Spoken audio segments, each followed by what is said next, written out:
ज़्यादा सोचने की बीमारी ना लगभग आजकल सभी लोगों को लगी हुई है और अगर आपने इस वीडियो पे क्लिक किया है तो जाहिर है कि आप भी ज़रूरत से ज़्यादा ही सोचते हैं। आज हम यही बात करने वाले हैं कि इंसान ज़्यादा क्यों सोचता है, ज़्यादा सोचने से क्या क्या नुकसान होते हैं और इसको सोचने से कैसे बचा जाता है। तो अगर आप ज़्यादा सोचते हैं तो आपसे एक छोटी सी रिक्वेस्ट है कि वीडियो को एंड तक प्लीज़ ज़रूर देखिएगा और अगर आपने लाइक नहीं किया है तो अच्छी लगे तो लाइक भी कर दीजिएगा, है ना। देखो, सबसे पहली चीज़ होती है कि इंसान ज़रूरत से ज़्यादा तभी सोचता है जब वो टेंशन लेता है। तो ओवर थिंकिंग का सबसे पहला रीज़न है टेंशन लेना। हम किसी भी चीज़ को लेकर टेंशन लेने लग जाते हैं। ये डिपेंड करता है कि टेंशन कितनी बड़ी है और आप कितने नेगेटिव हैं। हम टेंशन किस चीज़ की लेते हैं जो कि रिसेंटली अभी जस्ट हुआ है।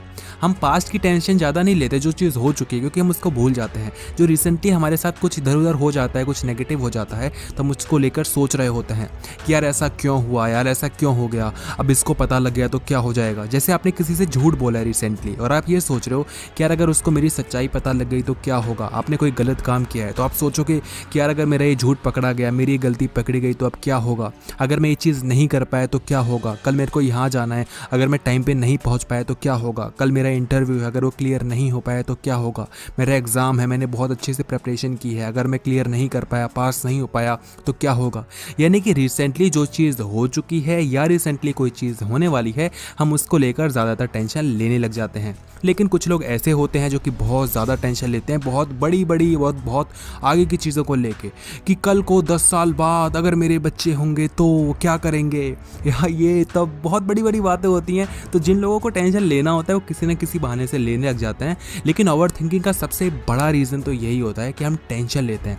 तो देखो भाई, टेंशन लेने से कुछ भी नहीं होता। अगर आप टेंशन ले रहे हो तो इसका मतलब ये है कि आप उस चीज़ को लेकर कॉन्फिडेंट नहीं हो। कॉन्फिडेंट नहीं हो तो कॉन्फिडेंस लेकर आओ, उसके लिए मेहनत करो, उसके लिए प्रिपरेशन करो, एक्सपीरियंस लेकर आओ। ऐसे डरने से तो कुछ भी नहीं होता।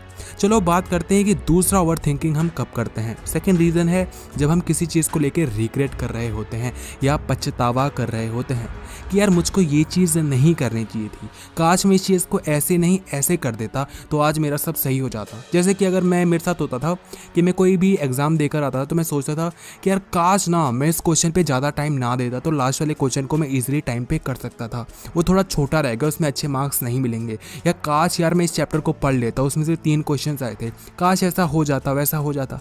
लेकिन ये सोचने से कुछ भी नहीं होता। सोचने से बस आपको टेंशन ही मिलेगी, सोचने से बस आपका सर ही दर्द होगा। तो हमें पछतावा कम से कम करना चाहिए, उससे एक लेसन लेना चाहिए और नेक्स्ट टाइम वो सेम चीज़ रिपीट नहीं करनी चाहिए। तो बेशक मैं सोचता था कि काश मैं ऐसा कर लेता, लेकिन मैं एक लेसन लेके रखता था कि ठीक है अगली बार मैं ऐसे सैम्पल पेपर्स के क्वेश्चन करूँगा क्योंकि यहाँ से ज़्यादा रिपीट हो रहे हैं। तो इस तरीके से आपको चीज़ों से सीखना चाहिए और रिग्रेट मत करो, क्योंकि आप उन चीज़ों को सेम चेंज नहीं कर सकते, है ना। कि काश मैं ऐसे कर लेता वैसे कर लेता, तो आप तुम चेंज कर सकते हो, नहीं कर सकते। लेकिन अगर वो चीज़ तुम्हारे सामने दोबारा से आती है तो तुम उसको अच्छे से ज़रूर कर सकते हो। थर्ड रीज़न होता है कि हम बहुत ज़्यादा ओवर थिंकिंग करते हैं और वो होता है जब हमें गुस्सा आता है, जब हमें रिवेंज लेने का मन करता है कि अच्छा उसने मेरे को ऐसा कह दिया, अगली बार देखना मैं उसको ऐसा बोलूँगा। जैसे आपके साथ होता होगा कि आज अगर आपके किसी के साथ लड़ाई हो गई आपकी, तो आप घर पे आके ज़रूर सोचते होंगे कि अच्छा उसने ऐसा बोला मेरे को, अगली बार वो ऐसा बोलेगा ना तो मैं ऐसा बोलूँगा, फिर ऐसा बोलूँगा। तो उसके सारे डायलॉग्स को हम बोलते हैं, उससे बुलवाते हैं अपने मन में और उसको जवाब दे रहे होते हैं कि तूने ऐसा बोला, ये ले, ऐसे ले और ले और ले। तो हम उसको हरा रहे होते हैं, क्योंकि वहाँ तो हम हरा पाए ही नहीं, वहाँ तो दिमाग में वो आंसर आया नहीं था। लेकिन सोचते हैं कि अगर अब की बार ऐसा बोलेगा तो ऐसा बोलेंगे, या मुझको ऐसा ही बोलना चाहिए था, उसकी तो बोलती बंद हो जाती। तो बात ये होती है कि सामने वाले को हम चुप करा देते हैं और अपनी अपनी बोलते रह जाते हैं, तो हम बहुत खुश हो जाते हैं कि ये मैं जीत गया। तो ये चीज़ें होती हैं। तो हम बहुत ज़्यादा सोचते हैं जब हम किसी से रिवेंज लेना चाहते हैं। हम किसी से सुनते हैं कि तेरे को पता है उसने ना तेरे बारे में ये बोला, तो हम मन ही मन में सोच रहे होते हैं अच्छा ऐसा बोला है उसने, अब देखियो उसको मैं कैसे बताता हूँ। हम वेट कर रहे होते हैं कि कल मैं जाऊँ और उसको जवाब दूँ, या अभी कॉल करके उसको ना उसको पटकनी दे दूँ। तो हम बहुत ज़्यादा इस चीज़ को लेकर सोच रहे होते हैं जब हमें किसी से रिवेंज लेना होता है, किसी से दुश्मनी निकालनी होती है। आपने देखा होगा कि जब हमारा कोई दुश्मन बनता है तो हम उसके बारे में इतना ज़्यादा सोचते हैं कि शायद अगर वो इतना अच्छा दोस्त बनता तो ना सोचते। तो दोस्तों के बारे में हम नहीं सोचते और दुश्मनों के बारे में बहुत ज़्यादा सोचते हैं। ये इसका रीज़न ही यही है कि जो इंसान होता है वो पॉजिटिविटी पे कम ध्यान देता है और नेगेटिविटी पे ज़्यादा देता है। मेरे 100 कमेंट्स आएंगे, उनमें से 95 कमेंट्स अच्छे होंगे और 5 जो कमेंट्स ख़राब होंगे ना, मेरा ध्यान वहीं पड़ जाएगा। तो ये धीरे धीरे एक्सपीरियंस से आप चीज़ सीखते हो। और जैसे कि कुछ भी होता है तो कोई भी अगर 10 लोग आपके बारे में अच्छी बातें कह रहे हैं और एक बंदा अच्छी बात नहीं कह रहा, तो आपका ध्यान वहीं पर जाएगा, आप उसी के बारे में सोचोगे। तो इस चीज़ से आपको बचना है, आपको समझना है कि जहाँ मेजॉरिटी है वो चीज़ सही है। अगर 9 लोग अच्छी बात आपकी कह रहे हैं तो ऑब्वियसली आप में कोई बुराई नहीं है। जो एक बंदा जो आपके बारे में बुरा कह रहा है उसकी नज़रें ही ख़राब है, उसको नेगेटिविटी ढूंढनी है तो उसको भाड़ में जाना, तो उसके बारे में इतना सोचना ही क्यों। फोर्थ रीज़न होता है एक डर। इंसान डर के वजह से भी बहुत ज़्यादा सोचता है। डर वो वाला डर नहीं कि कल एग्ज़ाम देना है और एग्ज़ाम अच्छे से नहीं गया तो, डर वो वाला डर जबकि हमने किसी चीज़ के लिए बहुत ज़्यादा अच्छा सोचा हुआ हो, हमें बहुत सारी उम्मीदें हों और फिर उम्मीदों की बोझ पर हम इतना ज़्यादा दब जाए ना कि हमें ये लगे कि अगर इतनी उम्मीदों के बाद भी चीज़ पूरी नहीं हुई तो क्या होगा। सपोज करो सेम एग्जांपल लेते हैं एग्ज़ाम देने वाला, लेकिन वो थोड़ा अलग होने वाला है क्योंकि इसके लिए ना मैंने बहुत सारी मेहनत की है। एक तो होता है कि बच्चे ने कुछ पढ़ा ही नहीं है तो सोचता है कि क्या करूँगा यार, फेल हो गया तो, चीटिंग ढंग से नहीं कर पाया तो।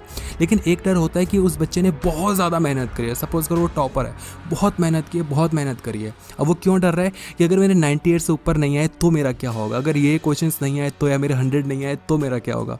तो ये सारी चीज़ें होती हैं। तो डर होता है एक्सपेक्टेशंस का कि हमने एक्सपेक्ट तो बहुत कुछ कर रखा है लेकिन अगर वो एक्सपेक्टेशंस पूरी नहीं हुई तो क्या होगा। फॉर एग्जांपल अगर मैं किसी के साथ फ्रेंडशिप में हूँ या रिलेशनशिप में हूँ तो मुझे उससे एक्सपेक्टेशंस है कि वो इंसान मेरे साथ हमेशा रहेगा। फिर मैं सोचूंगा यार अगर वो नहीं रहा तो मेरा क्या होगा, अगर वो कल को मुझे छोड़ के चला गया तो मेरा क्या होगा।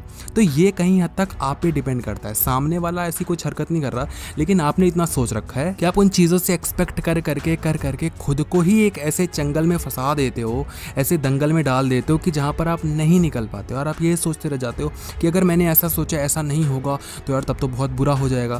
तो कुछ कई बार होता है ना कि वो खुशियाँ भी आपको इतना ज़्यादा दबा देती हैं कि आप निकल नहीं पाते। तो ज़रूरत से ज़्यादा अच्छा भी नहीं सोचना चाहिए। और हमारा नेक्स्ट पॉइंट यही है कि जब हमारे साथ कुछ अच्छा होने वाला होता है, हम जब कोई चीज़ नई लेने वाले होते हैं, कुछ खरीदने वाले होते हैं, हमने कुछ ऑर्डर किया हुआ होता है और हम बार बार चेक कर रहे होते हैं कहाँ तक पहुँचा, या हमारे घर कोई आ रहा होता है या हमें कहीं किसी रिश्तेदार के यहाँ जाना होता है, किसी की शादी होती है, तो हम इस चीज़ को लेकर इतने ज़्यादा एक्साइटमेंट होते हैं, एक्साइटमेंट इतनी ज़्यादा होती है कि हम उसके बारे में सोचते हैं। तो आपको एक चीज़ तो समझ में आई होगी कि ज़रूरी नहीं है कि नेगेटिविटी हो तभी इंसान ज़्यादा सोचे। कई बार जब हद से ज़्यादा पॉजिटिविटी हो जाती है ना तो इंसान इतना ज़्यादा सोचने लग जाता है कि बस वो पागल हो जाता है और वो बस इतना दिमाग ख़राब कर लेता है कि क्या बताएं। अब आपको एक छोटा सा काम करना है कि मैं आपको 5 पॉइंट्स दोबारा से रिपीट करके बताने वाला हूँ और आपको कमेंट बॉक्स में बताना है कि आप किस रीज़न से सबसे ज़्यादा ओवर थिंकिंग करते हो। सबसे पहला रीज़न हमने बताया था जब इंसान बहुत ज़्यादा टेंशन लेता है, जब उसके साथ रिसेंटली कुछ बुरा हो चुका होता है या फ्यूचर में कुछ रिसेंटली होने वाला होता है तो बहुत ज़्यादा टेंशन लेता है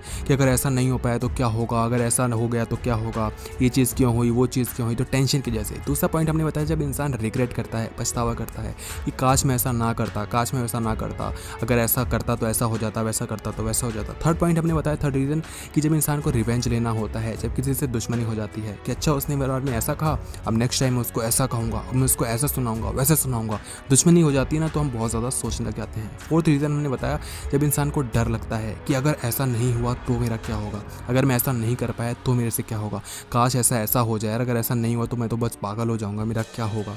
और फिफ्थ रीज़न हमने बताया जब इंसान को एक्साइटमेंट हो जाती है, जब हम कोई नई चीज़ लेने वाले होते हैं, जब हम किसी इंसान के नए घर में जाने वाले होते हैं, कहीं नई जगह जाने वाले होते हैं, घूमने जाने वाले होते हैं, तो इस चीज़ को लेकर एक्साइटमेंट हो जाती है और हम बहुत ज़्यादा ओवर थिंकिंग करते हैं। आपका रीज़न सबसे बड़ा क्या है कमेंट सेक्शन में ज़रूर बताइएगा। और आपको वीडियो थोड़ी भी अच्छी लगी हो तो वीडियो को लाइक करिएगा। और अगर आप जानना चाहते हैं कि कॉन्फिडेंस इंसान के अंदर कैसे लाया जाए तो आपको एक वीडियो मिल जाएगी डिस्क्रिप्शन बॉक्स में, बहुत प्यारी वीडियो को ज़रूर देखिएगा।